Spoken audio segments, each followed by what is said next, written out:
Welcome to the debut edition of The Bullpen. I'm Don Wick on the Red River Farm Network. Pleased to be joined by Tommy Grisafi from Advanced Trading at Mayville, North Dakota. Tommy, first of all, Happy New Year. Glad to have a chance to connect. Thank you, my friend. And what a year it was. Yeah, let's talk about it. What's the big story as you look at agriculture in the year 2021? I'd say the biggest story would be supply chain issues. Of course, for North Dakota, obviously the biggest story would be the drought. I think the biggest drought we've had in the last 30 years, probably since '88, my friend. And it was a doozy. You and I went on a crop tour. We went on the Red River Farm Network boots on the ground tour, and we did see some grasshoppers eating crops, and it was ugly. As a matter of fact, when you and I were in Minot that night, that was the first time they had a major rain. It rained like an inch that night we were there, but for many, it was too little, too late. It is amazing, though, when you look back at the yields we did see for many of our growers. Pretty much a testament to the genetics we have up there, because there were some bushels at the end of the year for a lot of folks. Yeah, south of the expressway, it did rain a little bit more. You know who got it worse than anyone was our friends in Canada.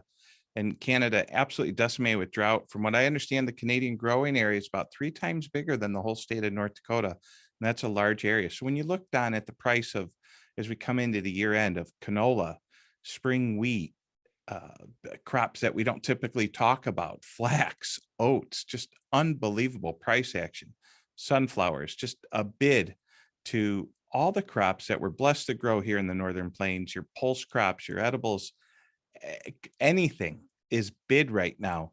And what we sometimes we're just worried about what's going on in our backyard. But when you talk about North Dakota, you have to include, like, as if Canada's all part of it. And that is a huge area that was having phenomenal exports to the world markets. It just had to stop.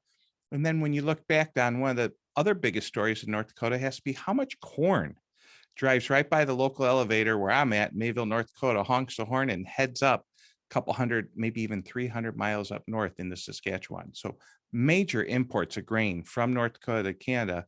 And it's just amazing what's happened in North Dakota when we talked that it was just the armpit of the world of basis, to that we have Merry Christmas, Happy New Year. We have a positive basis in many markets.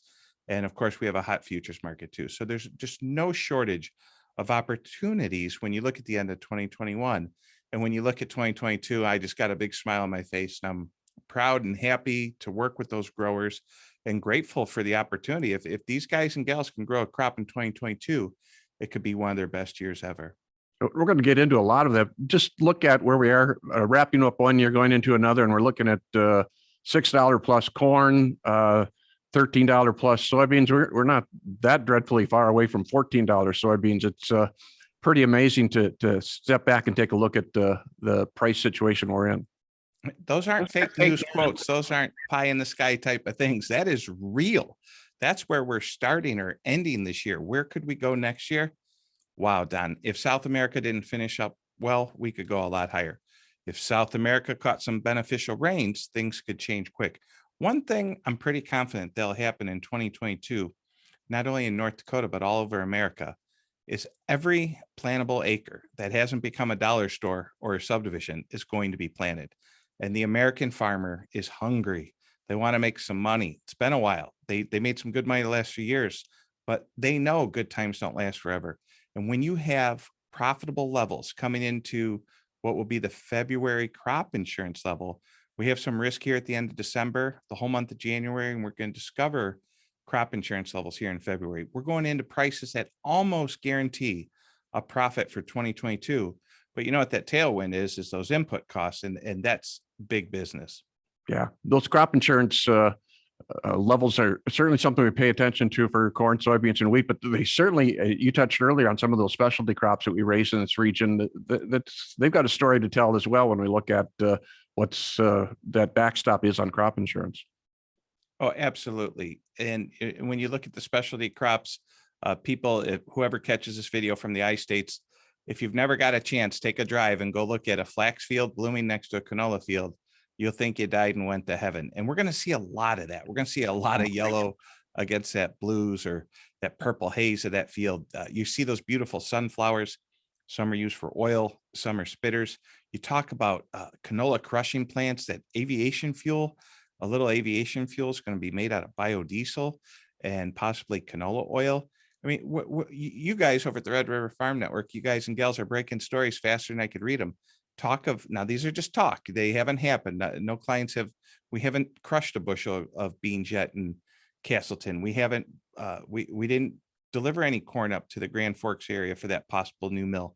But when you look at 23 and 24, it sounds like it took the world 10, 12 years after those big prices in 08 and 10 to come up to North Dakota and say, these boys and gals can grow grain, and let's quit exporting this crop at a cheap level. Let's use it domestically. And it looks like the Green New Deal could be one of the neatest things that ever, it may not politically be part of what someone watching or listening to this video is part of, but nonetheless, financially, they're going to benefit from it greatly. That renewable diesel story, it's a game changer when you take a look at a place like North Dakota, when you look at possible crush plants in Spiritwood, Castleton, you go down to Aberdeen, we've got a plant. We're working on some things in Crookston with Epitome Energy. That's just the soybean crush. It's going to take about half of the crop just to fill those the capacity for those plants if they all come into reality. Well, it sounds like the great secret of the Northern Plains is out. And of course, Mother Nature is going to be large and in charge. If we're going back to back years of drought, we have a different story here. But if we can get some rain, which you just caught a foot of snow, which I'll call that 1 inch of rain. Of course, most people, as you know, live up there for the beautiful weather like you're experiencing today. They stay for the weather and the ability to farm up there. But truthfully, if we can get a few more snows, a nice gentle spring, some moisture in the spring. I know farmers were working those fields right up until Thanksgiving and even the week after. So it looks like all things are a go for North Dakota with some beneficial moisture.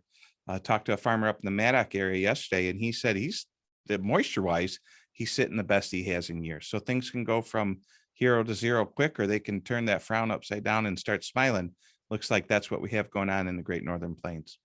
We're at that time in the calendar when we start transitioning soybeans in the export world from the U.S. over to South America. They won't be too long, and they're going to be harvesting the crop. They got their beans planted early in many places across South America, Brazil. What's that mean to us as we move into these months of January, February, March? Right. So we've got through, as grain traders call it, OND. And as we look at JFM, all fancy talk for knowing how to say the alphabet, if South America grows a big crop, I would assume they're not going to be much of a buyer from us. Massive acres, hectares, call it what you want, are planted in South America. A little dry down there right now, a little hot. That's what happens around what's equivalent to our 4th of July is happening right now down there. Nonetheless, they will produce a crop in South America. Now, why are we close to $14 on old crop and $12.75 on new crop? There's a demand. There's an overall demand, both domestically and through exports for this crop. But I could see a scenario where if it started raining in South America and these funds lightened up a little bit, where we could trade down in price. But until it happens, farmers have a cavalier attitude. And again, I mean, think of the bright side. What if we traded into new contract highs and we had a 13 in front of us for the Fed price average? So soybeans have a story that, I think, to your point from a few minutes ago, the biodiesel story is even bigger than we realize. If you actually sit down, and I didn't do it, I had someone do it, someone explained it to me. They said, if you take a pencil to all these possibilities of these plants and new companies opening, of course, we have a phenomenal ethanol bid here in North Dakota, down there in Castleton from our friends at Thorolson. This grain does not need to leave the state of North Dakota. And so as exports come in, they're going to have to pay up for it. And that, my friend, is that nice positive cash market you're seeing. Day after day, I have a different client call me and say, hey, I've never sold grain at this good of a level through the cash markets. I said, that's okay. I never hid in my basement for 3 months either because, a virus. So the virus and the supply chain issues and the world demand for grain have really disrupted things, and it's to the benefit of the farmer. With all those supply chain disruptions, we've seen the fertilizer bill go through the roof. We've had supply issues trying to lock down Roundup or Liberty and some of the other products that are out there. How's that grower manage this price as well as trying to offset those input costs you talk about?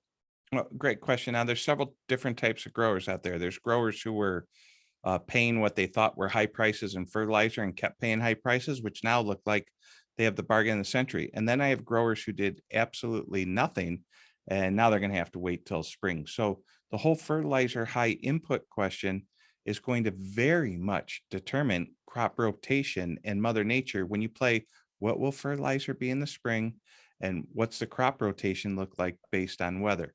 But knowing we're going to go into that spring average with possibly a great level, that gives a producer a chance to do something. So if they don't know what they're going to plant, we're going to ask them as risk managers to protect it, both through crop insurance and through like a put option, some type of set and a floor on the market.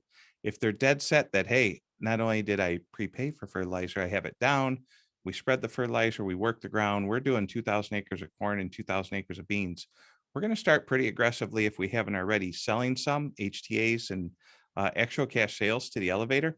Depending on our space issues, of course, we're always going to look like, as you know, as you drive through the countryside up north, there's a lot more bins than there were when you first came to the great state of North Dakota. So the ability for the North Dakota farmer to store a crop is very great. And the bins are empty right now. Ultimately, we could talk about scenarios. We could talk about protecting crops. We have to get that crop in the ground.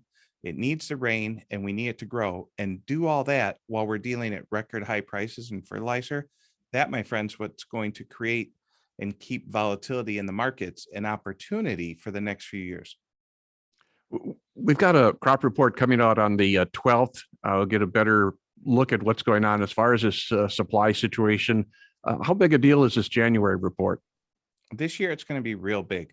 If they're going to change some numbers, add crop, take away crop, some surprises, this is a report that can move the markets. But honestly, we don't even need a report to move the markets. We come in on a Monday after Christmas and we trade up 32 cents in beans. That was just because it was hot and dry in South America. So you had a crop report that was bullish to maybe a South American weather problem. We could be at dynamic levels in the first few weeks, not to mention going into that crop report, money's looking for a home. As we close out the year, the stock market's at real close to record highs. And as long as nothing changes dramatically in the next 48 hours, we look like we're going to close up the stock markets up 26% in the year. Big numbers. When you look at it, interest rates at record lows, by far, one of the key stories that you have to watch for 2022 is, what is the Fed going to do about interest rates? And if they continue to do nothing and keep interest rates at record lows, you're going to see inflation. And that, my friend, we could do a whole nother episode on another day, but inflation's real. You're seeing it at the grocery store, and the opportunities for farmers to capitalize on these high prices. You have to make good money when times are good, because as you know, I'd say 4 out of 5 years are pretty tough for farmers. And we're going into year 2 of that 1 out of 5 years that are good. And we're going back to back good years, but we have to capture some of that money. So to answer your question, we want to forward sell gently. We want to have a floor with puts. We want to talk to our crop insurance agent, and we want to use every opportunity and tool available, even before we exactly know what we're going to plant and on what day. So that inflation question, we're paying a lot of attention now to our monetary policy, what's happening with the Fed. They're talking 3 hikes to the interest rates in the year ahead. Is inflation a good thing or a bad thing for farmers? It's a wonderful thing.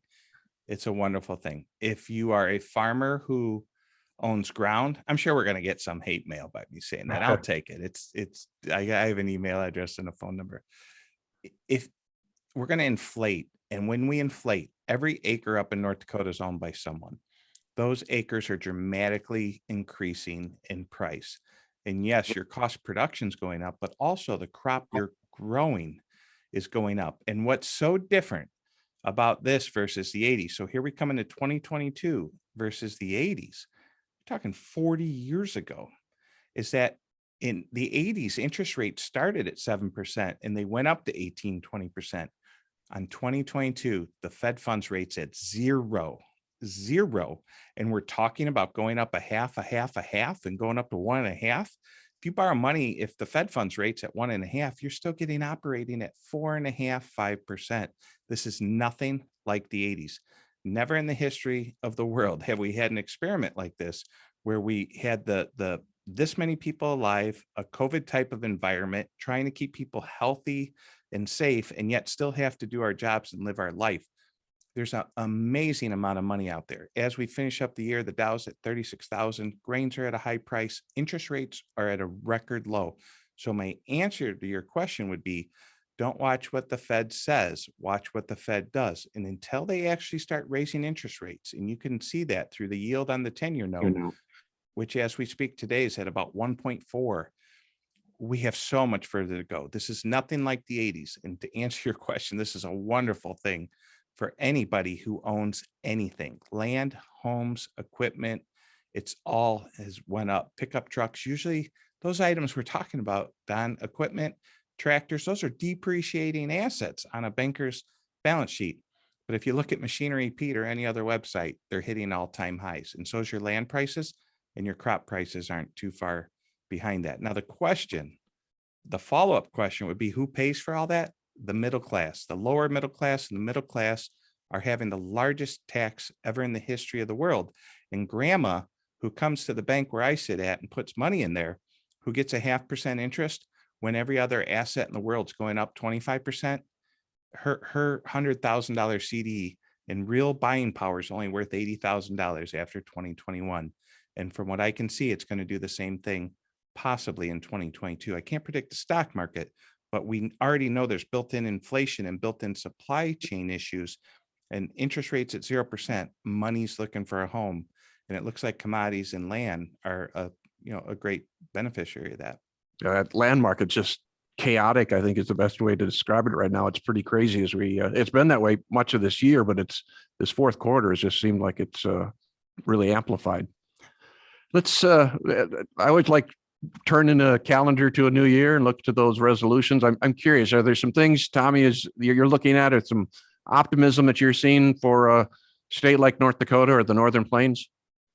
Well, just the fact we can turn on the camera and lights and you and I can talk and do something like this, I think that's pretty neat. Of course, I'd rather be in studio with you. Keep an eye on information. Information's traveling really quick. Where I live in Fargo, there's a company in Jamestown that's doing something. There's a pickup that parks next to me that says blockchain. The fact that I live in Fargo and there's a pickup that's driving to Jamestown about a blockchain, hey, we got some good stuff going on.